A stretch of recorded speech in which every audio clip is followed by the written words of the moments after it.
Okay, so we're here for our third and final component of the Human World Making lecture. And it's kind of a fun ending just to kind of tie everything else back together and understand how the pieces fit. So, decolonizing our idea of the human.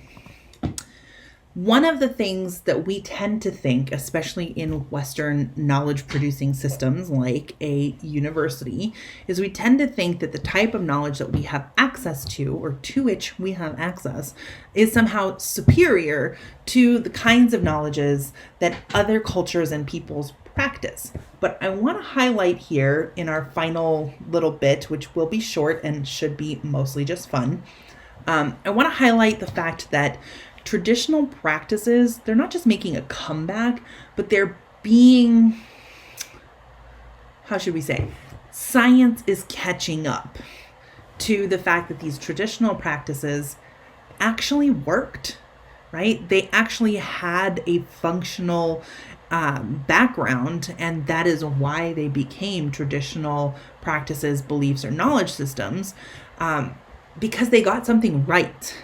And Western scientific culture has discounted this as primitive or superstitious because of the way that Western knowledge culture understood itself. And it turns out that actually we're just now catching up to things that other cultures had right all along. One of my favorite examples of this is a medieval model of memory.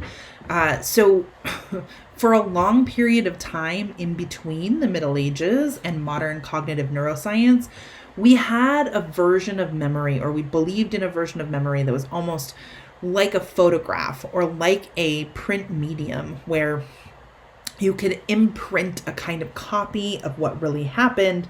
And of course, the copy is not perfect and it degrades over time, but generally that's how memory worked. But the medieval model of memory was like, actually, no, there is no such thing as memory outside of your sensory experiences and outside of your emotional state at the time that you're experiencing. And you can never ever perfectly recall something, because every time you bring up a memory to recall it, you are reinscribing it with your new emotions and thoughts about it. And then when you put it back into your vis memorativa, it is now imprinted with all of those layers of every time you recalled it. And actually, modern neuroscience is like, oh, it's actually pretty close to how that works.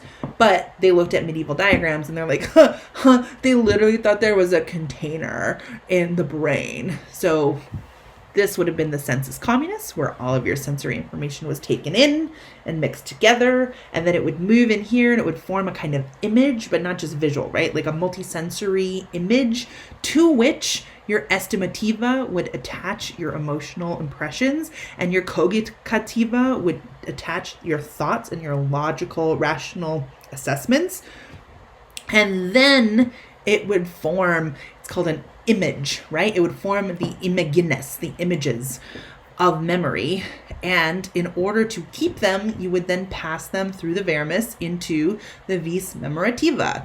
The funny part about this is that, yes, it was a little bit literal for some people. They kind of didn't understand the whole operation. And so they believed that the vermis, which literally means worm, was like a flap in the back of your brain. And so when you wanted to recall something, that's why you tilted your head and opened the flap and let the memories fall out. So that part was maybe not so good. But the other functioning of memory happens to be a lot like the way we now understand it works in cognitive neuroscience. And the feats of memory of medieval mnemonic practitioners are mind-blowing for a culture that puts most of its memory, if you will, into texts and information. That's called externalizing memory, because we don't have it all in here to recall it, but we know it's like here. I can externalize it and I can find anything I want, so I don't have to remember it. But if you didn't have this, or even this, then you had to carry it here, and the things that they could carry were extraordinary. And we don't have those skills because we don't need them. But that doesn't mean that people before our moment couldn't possibly have had different skills than we do. So that's one of my favorite examples. Another example is meditation. This is actually an article from the Harvard Gazette that's like, oh, actually some studies show that meditation is really good for you. And that's been happening in modern science for quite a while. Lots of studies of the brain with meditation and yoga. Turns out that weird esoteric practice from the Far East actually has real physiological outcomes that are not just stretches of, they're not just fables, right? Another example of this are forms of traditional Eastern medicine. There are now more studies, there are enough studies of traditional forms of medicine that there are new journals that are populating actual like medical schools and their institutions in order to try and understand how traditional Chinese medicine actually does in fact work. And it is not contradictory to Western science. It's just that Western science doesn't have the capacities to observe and understand and measure a totally different system of knowledge and practice. Similar to this, often called integrative medicine, this is the subtle body tradition from the Indian subcontinent.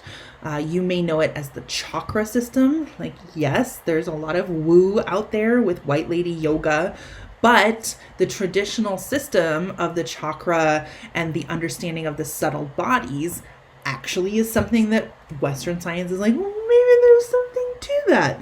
And if you think about it, it's not super different from things that we've already covered, right?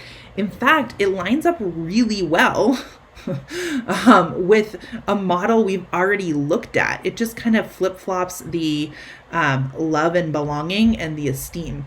This model decides that you need to have esteem before you can have love and belonging. But it definitely operates along the vagal nerve. So, interesting thing to bear in mind. And the last thing I wanted to point out is community healing through ceremony, ritual, and dance. This has been a part of Indigenous American practices for centuries, like time immemorial. And it's one of the things that Western culture has been the most obnoxious about because they did not believe that it could possibly have validity. And what modern trauma researchers are discovering is that community healing rituals actually are some of the best ways to heal those deeper body systems that we don't have cognitive control over. And so dance, rhythm, drumming, shamanic rituals, which by the way is a very poor word for that because a shaman is actually a healer for the Sami people who are Scandinavian. So it's like a Scandinavian Indigenous European term that then gets applied to Indigenous Americans. Doesn't quite fit. So traditional healing practices that go on in these communities actually really do hold up under scientific investigation. So one of the things that we want to bear in mind here is that the Western system of knowledge production and understanding the world and understanding our bodies is A, not the only system, and B, not always the best system, right? And that's not to say that we get everything wrong. I'm not at all saying that. I am saying, however, it has tended towards a style of, shall we say, hubris or arrogance, in which it assumes, Western knowledge production, that it is the only way to know something, when in fact, there are many ways to create knowledge and use knowledge in the world. And one of the things that we are now grappling with in this modern world is the realization that there were other forms of knowledge production and use and practice that we have discounted as Western societies for centuries that definitely had value, not just because they're a culture and they belong to human people, but that that we may have been, we as a Western culture, for example, I say we because I am a white person, that we living in a Western society, however much you identify with that, that Western society has devalued these other practices, perhaps prematurely, and perhaps in an error of their arrogance, right? So one of the things we want to bring to our study of the pre-modern past and our global cultures is an open mind to the possibility that other knowledge systems and other knowledge practices were valid for the people who were using them, right? We're not going to look backwards and be like, look how primitive those people were. That's not what we're going to do. We're going to try and take each of these cultures and look at them with respect and assume that the things that they did were for a functional reason. They did something important for these societies. And that's how we're going to try and understand all of these different aspects of a non-modern world. Okay, so I'm really looking forward to the semester with you. We've got a lot on our plates. It's going to be super fun though. And I'm excited. I'm excited to hear you guys get excited. More soon.